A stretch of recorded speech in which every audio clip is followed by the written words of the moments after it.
Kas teie olete mõelnud, kuhu te varjuksite, kui peaks olema ohuolukord? Ma nii vana mees, et kalmistule, kuhu mujale. No mul on kodus kelder, suur kelder, betoonkelder, et ma arvan, et ma varjuksin sinna esmajoonese. Kuuse alla kuskile, ma arvan. Ma ei usu, et midagi juhtub. Et meil on kõik stabiilne, et kõik on hea meie Eestimaal.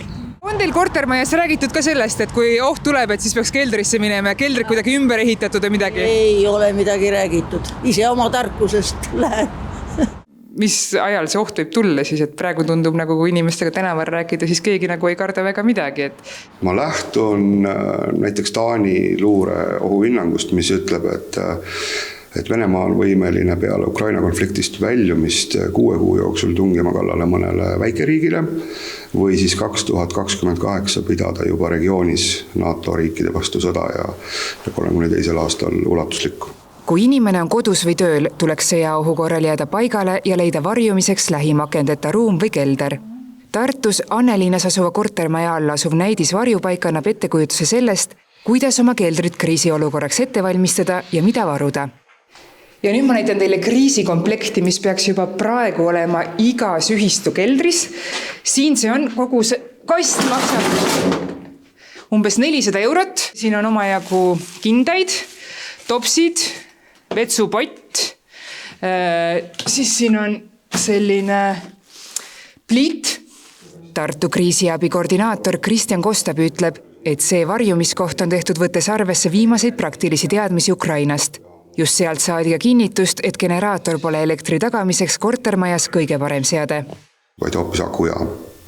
Et me oleme siia sellesse näidiskohta pannud ka akujaama, mis siis 12 tundi hoiab töös selle maja pumpasid, mis keerutavad siis mööda maja vett ja kütet ringi. Siin see akupank ongi, oletame, et praegu ei ole majas elektrit. Ma olen pannud oma taskulambi tööle, tulen siia. Paneme nüüd siis selle akupanga siin tööle, nüüd oleme siin see alumine nupp, hoiad peal. Nii, ja käima ta läks ja nüüd peaks siin olema siis majas elekter 12 tundi.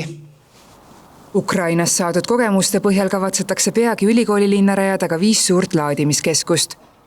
Need on võimsad generaatorid, mille juures on võimalik laadida akusid kortermajade jaoks, eramute jaoks, et autonoomset elektritoidet kriisi ajal tagada. Tartu linn on praegu tegemas koolitusi ühistutele, et täpselt näidata, kuidas oma kortermaja keldrit kriisiks kohandada. Ja iga kord on praegu ikkagi saal välja müüdud, nõnda öelda.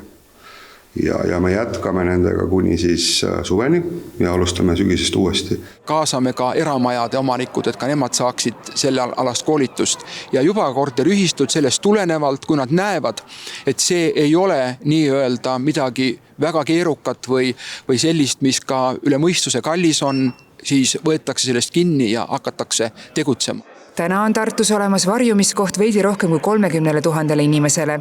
Kuid linn töötab selle nimel, et aastaks 2028 oleks varjumiskohti 100 000 inimesele.